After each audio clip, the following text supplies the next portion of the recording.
Welcome back in my YouTube channel. मेरे YouTube channel में आप सभी को स्वागत है।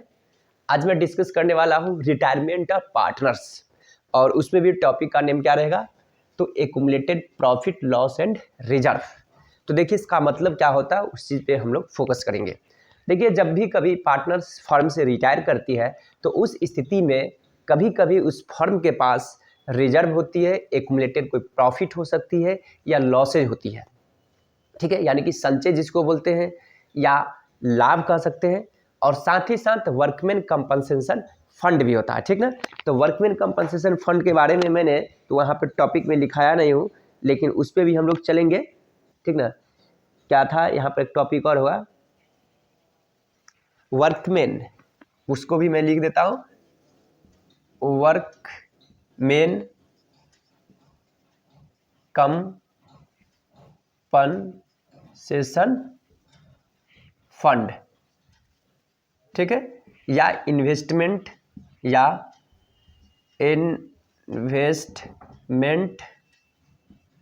फ्लैक्चुएशन फंड, इन तमाम चीज होता है। जब कोई पार्टनर्स रिटायर करती है तो फर्म में क्या हो सकती है, वर्कमैन कंपनसेशन फंड या इन्वेस्टमेंट फ्लैक्चुएशन फंड भी हो सकती है। तो आप समझते हैं वर्कमैन कंपनसेशन फंड क्या है, तो इम्प्लाई मतलब कि वर्कमैन इम्प्लाई यानी कि कर्मचारी क्षतिपूर्ति, यानी कि इम्प्लाई को कंपनसेशन देने के लिए क्या करती है, फर्म एक फंड बना के रखती है ताकि हो सके उस अवधि में किसी प्रकार के घटना घटित हो जाए, इवेंट हो जाए, तो उस सिचुएशन में उस फंड से विथड्रॉ करके उस वर्कर पे एक्सपेंड किया जाएगा।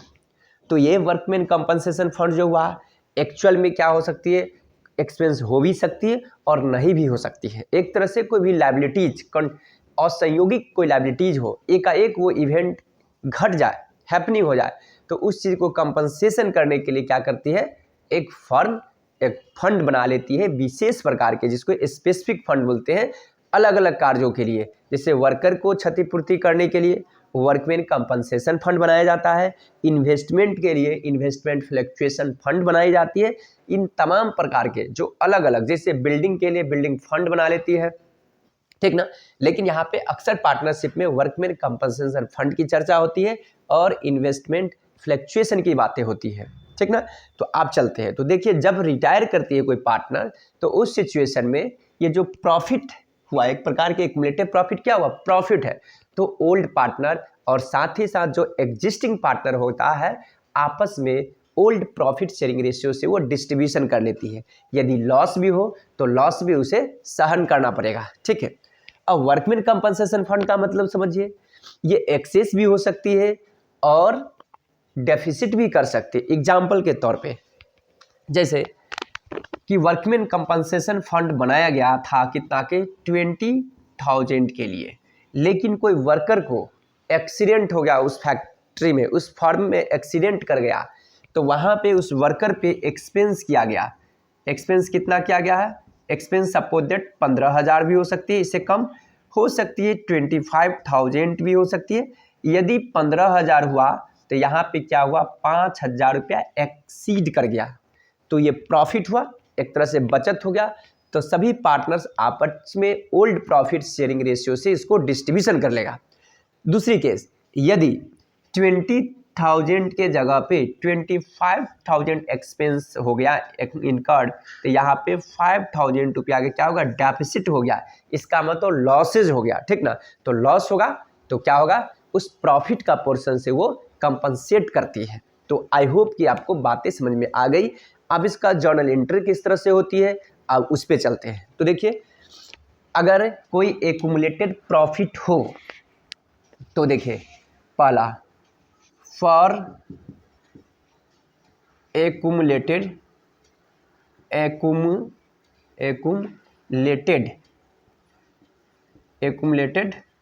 प्रॉफिट, अगर कोई एक्युमुलेटेड प्रॉफिट हो तो ये प्रॉफिट तो प्रॉफिट हुआ, पार्टनर जैसे डिस्ट्रीब्यूशन करेगा तो उसको कैपिटल में इंक्रीजिंग होगी, जैसे ही कैपिटल इंक्रीज करेगा तो क्या करेंगे, उसको क्रेडिट करेंगे, और उस प्रॉफिट को राइट ऑफ करनी है, खत्म करनी है, तो उसको मैं डेबिट कर दूंगा। तो यहाँ पे क्या होगा, प्रॉफिट एंड लॉस अकाउंट क्या होगा, डेबिट होगा। कोई रिजर्व होगा, जेनरल रिजर्व अकाउंट डेबिट होगा, ठीक है। और to all partners capital account होगा। किस रेशियो में बांटेगा, तो ओल्ड रेशियो में, यहां पर जिक्र कर देता हूं, ओल्ड रेशियो, ठीक है। चूंकि ये पहले की बात है तो इसलिए पहले की जो रेशियो होगा उस रेशियो से डिस्ट्रीब्यूशन करेगा। दूसरा, फॉर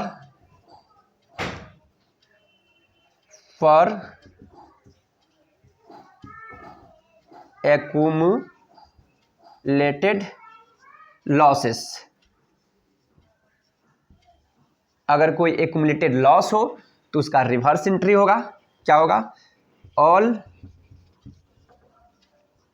पार्टनर्स, क्या होगा, all partners capital account debit होगा, यहां भी ओल्ड रेशियो होगा।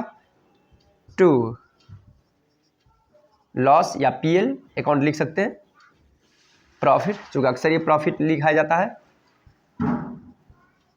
Profit and loss account. और टू डिफर्ड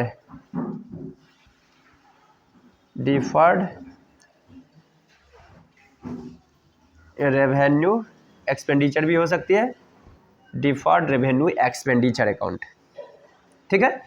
ये दो चीज हुआ, एक्यूमुलेटेड प्रॉफिट और लॉस की बात हुआ। अब बातें होगी वर्कमैन कंपनसेशन फंड। एक बार मैं ऑन कैमरा देख ले रहा हूँ, क्या आप लोगों तक सही जा पा रहा है या नहीं, ठीक है सर, एकदम करेक्ट है। और चाहोगे तो इसको थोड़ा मैं और ऊपर कर दे रहा हूँ, हाँ सर, ठीक है। और इसको थोड़ा सा और इधर कीजिए सर ताकि दिखाई दे, हाँ ओके सर, बहुत ही अच्छा है, ठीक है। अब देखिए क्या करेंगे, for distribution of workman compensation fund, इसका मैं नेम दे दूंगा क्या चीज, स्पेसिफिक फंड। देखिए एक होता है जनरल रिजर्व या जनरल कोई फंड, और एक होता है स्पेसिफिक फंड, दोनों में डिफरेंस क्या है वो देखिए। स्पेसिफिक फंड का मतलब होता है कि जिस पर्पज से उस फंड को बनाया गया है, क्रिएट किया गया है, उसी चीज पे एक्सपेंस किया जाएगा, ठीक है, इसलिए उसको बोला जाता है स्पेसिफिक फंड। जैसे वर्कमैन कंपनसेशन फंड, वर्कर पे किसी प्रकार के एक्सपेंस करना होगा एकाएक, तो वर्कर पे जो एक्सपेंस किया जाएगा उसको बोला जाएगा वर्कमैन एक्सपेंस। अगर कोई इन्वेस्टमेंट करा है फर्म, अगर उस इन्वेस्टमेंट के लिए बनाया गया फंड है तो उसको बोला जाएगा इन्वेस्टमेंट फ्लक्चुएशन फंड। बात समझ में आ गया। और जनरल रिजर्व का मतलब ये होती है कि वो भी आउट ऑफ प्रॉफिट से ही बनती है, हमेशा याद रखेंगे, जो भी फंड होती है वो सब प्रॉफिट का पार्ट है, प्रॉफिट से निकाला गया है और उसको क्रिएट कर दिया गया है। जैसे एग्जांपल के तौर पे वो प्रॉफिट ही है, जैसे मेरे पास इस जेब में पैसा 10 लाख रुपया है, मैंने क्या किया, 10,000 इस जेब में डाल लिया, पैंट वाले जेब में राइट साइड, और 10,000 लेफ्ट साइड डाल दिया, कोई स्पेसिफिक वर्क करने के लिए, ठीक है। वो सब क्या हुआ, एक तरह से प्रॉफिट ही है, मेरा अपना ही पैसा है, बट ऑब्जेक्टिव अलग अलग है उसको रखने का। तो जनरल रिजर्व का मतलब क्या हुआ कि फर्म में किसी प्रकार का एकाएक एक्सपेंस करने की आवश्यकता पड़ा, एकाएक खर्चा हो गया, तो उस जनरल रिजर्व फंड से निकाल करके उस पर खर्च किया जाएगा, तो उसको बोला जाता है जनरल रिजर्व। अल्टीमेटली एंट्री सबका सेम होता है, ठीक है। आई होप कि आपको बातें समझ में आ गया। दूसरी बात क्या है कि स्पेसिफिक फंड जो होती है कोई लॉन्ग टर्म के लिए बनाया जाता है, और जनरल फंड जो होती है शॉर्ट टर्म के लिए होती है। आई होप कि आपको बातें समझ में आ गई होगी। अब देखिए फॉर डिस्ट्रीब्यूशन, मैं तीसरा एंट्री बताता हूं, फॉर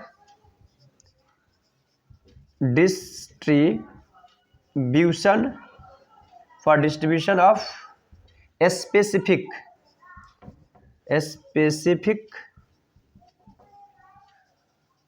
फंड, ये भी प्रॉफिट का ही पार्ट है, इसलिए जैसे मैंने इसका एंट्री करवाया हूं उसी तरह सेम इसका होगा, सिर्फ नेम आ जाएगा। तो देखिए क्या होगा, वर्कमैन कंपनसेशन फंड, चूंकि डब्ल्यू का मतलब समझेंगे, वर्कमैन है, workman compensation fund account debit, ठीक है, investment fluctuation fund account, debit to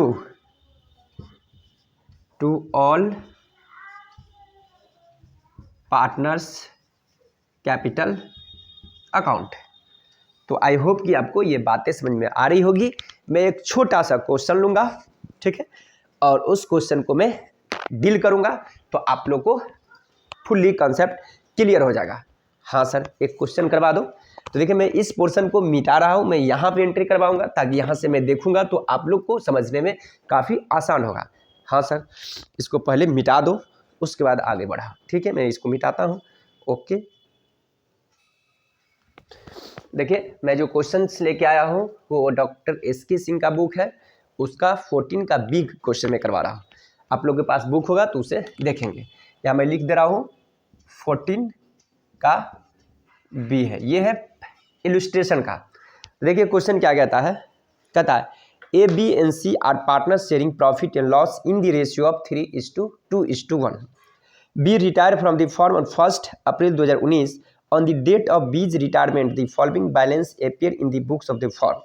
general reserve कहता है 1,20,000 से, profit and loss debit balance से 18,000, workman compensation fund 12,000, there was no liability on account of workman compensation fund. तो देखेंगे, सबसे पहले जनरल रिजर्व आपको दे रखा है 1,20,000। मैं थोड़ा सा इस क्वेश्चन को मैं समझा रहा हूँ। आपको जनरल रिजर्व दे रखा है 1,20,000, ठीक है। उसके बाद है प्रॉफिट दे रखा है, प्रॉफिट दे रखा है, कितना दिया हुआ है, पीएल अकाउंट को कहता है, इसमें दिया हुआ 20,000 रुपया।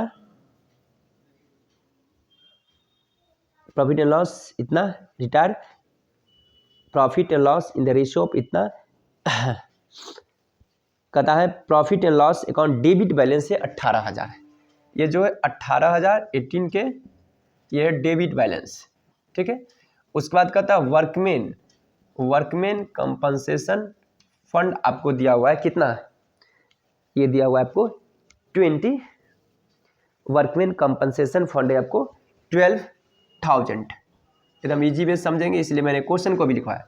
देखिए कहता है ए, बी एंड सी एक पार्टनरशिप का फर्म है, ठीक ना, एक फर्म का पार्टनर है ABC, जिनका प्रॉफिट शेयरिंग रेशियो कितना है 3:2:1 है। ये PSR रेशियो है, जिसमें कहता है सी ने रिटायर कर गया, ठीक ना। उस समय फर्म के पास जनरल रिजर्व 1,20,000 थी, प्रॉफिट एंड लॉस का डेबिट बैलेंस 18,000 रुपया था, वर्कमैन कंपनसेशन फंड कितना था 12,000। कहता है there was no liability of workman compensation fund. देखिए ये बहुत बड़ा मीनिंग है इसका, मतलब कहता है, देखिए लिखा हुआ है, कहता है there was no liability on account of, कहता है there was no liability on account of workman compensation fund. इसका मतलब ये हुआ कि उस समय वर्कमैन कंपनसेशन फंड का किसी प्रकार के लायबिलिटीज नहीं थी। इसका मतलब ये हुआ कि किसी प्रकार का एक्सपेंस वर्कर पे नहीं हुआ। इसका मतलब ये कि 12,000 रुपया जो दे रखा है वर्कमैन कंपनसेशन फंड, ये टोटल का टोटल सरप्लस हुआ फर्म के लिए, और ये सभी पार्टनर्स आपस में डिस्ट्रीब्यूशन कर लेगा, ठीक है। और डेबिट बैलेंस का मतलब होता है प्रॉफिट एंड लॉस का डेबिट बैलेंस की मतलब होती है पार्टनर का लॉस है। यहाँ पे अगर क्रेडिट बैलेंस होता है तो प्रॉफिट, और डेबिट बैलेंस होती है तो लॉस होती है। आई होप कि आपको बातें समझ में आ गई होगी। तो आप चलते हैं, हम लोग इसका एंट्री करते हैं, ठीक है। पहला इसका एंट्री, तो जनरल रिजर्व का एंट्रीज होगा पहला, जनरल रिजर्व अकाउंट क्या होगा, debit to A's partners capital to B's partners capital account, ठीक है। और होगा to C's partners capital account, ठीक है। इसका नरेशन लिखना है being reserve transfer to capital account, ठीक है। यहाँ पर मैं लिख ही देता हूँ, for general reserve transfer to capital account, क्योंकि कैपिटल अकाउंट में ट्रांसफर हो गया, कितना था, 1,20,000 था, रेशियो क्या था, 3 2 5 1 6 हो गया, 20 छक 20 से, तो क्या हो जाएगा 20 या 60,000 इसका होगा। ये तो 1,20,000 यहाँ पे होगा ही, ठीक है। ये हो जाएगा 20 या 60,000, 20 दूना 40,000, ये हो गया 20 इकाई 20,000, ठीक है। प्रॉफिट एंड लॉस है, ये डेबिट बैलेंस है, इसका तो नुकसान हुआ, इसलिए ऑल पार्टनर को डेबिट किया जाएगा। तो यहाँ पर क्या लिखेंगे, profit and loss account debit to A's partners capital account to B's partners capital account, sorry ये तो उल्टा हो गया, यहाँ पर डेबिट जाएगा, ये A's partner capital account debit, B's capital debit, C's partners capital account debit to profit and loss account, ठीक है। कितना है, 18,000 है, तो क्या होगा 6 छत्रिक 18, तो ये हो जाएगा 3 क्या है 9,000, ये हो जाएगा 3 दूना 6,000, ये होगा 3,000, ठीक है। और ये हो गया आपको 18,000। यहाँ पर भी क्या हो जाएगा, फॉर या बिंग कुछ भी लिख सकते, for PL transfer to capitals account, ठीक है। ये हो गया पहला एंट्रीज, ये हुई आपको दूसरा एंट्री। अब होगा तीसरा एंट्री वर्कमैन कंपनसेशन, तो ये क्या है, प्रॉफिट की पार्ट है, तो प्रॉफिट की तरह एंट्रीज होगी, ठीक ना। तो क्या होगा, workman compensation fund account debit, WC का मतलब समझेंगे, workman compensation fund account debit to होगा एज पार्टनर्स कैपिटल अकाउंट, ठीक है, to B's partners capital account, ठीक है, और to C's partners capital account. I hope कि आपको समझ में आ गई होगी बातें को। कितना था, ये था 12,000 रुपया, कितना होगा 6 दूना 12, तो 3 दूना ये हो जाएगा 6,000, ये हो जाएगा 2 दूना 4,000, ये होगा 2,000, ठीक है। आई होप कि आपके बातें समझ में आ गई होगी। तो कुछ इस तरह से हम लोग कोई एक्युमुलेटेड प्रॉफिट हो, रिजर्व हो, एक ऑन कैमरा फिर से दिखा दे रहा हूँ ताकि आप लोग को दिक्कत ना हो। तो आई होप कि आपको समझ में आ गया होगा। और मैं वैसा ही क्वेश्चन आज मैंने करवाया हूँ जो बिहार बोर्ड का जो एग्जामिनेशन 2025 में होने वाले हैं उसमें अक्सर ये क्वेश्चन पूछे जाते हैं। मैं जब भी क्वेश्चन करवा रहा हूँ तो VVI मोस्ट VVI जो भी कैंडिडेट है, जो भी एस्पिरेंट, जो भी कैंडिडेट है, जो अभ्यर्थी है, जो बिहार बोर्ड का एग्जामिनेशन देने वाले हैं उनके लिए काफ़ी ये रिलेवेंट है। तो इसलिए आप लोग वॉच करेंगे और इसका एडवांटेज लेंगे। Okay, bye bye, have a nice day to everyone.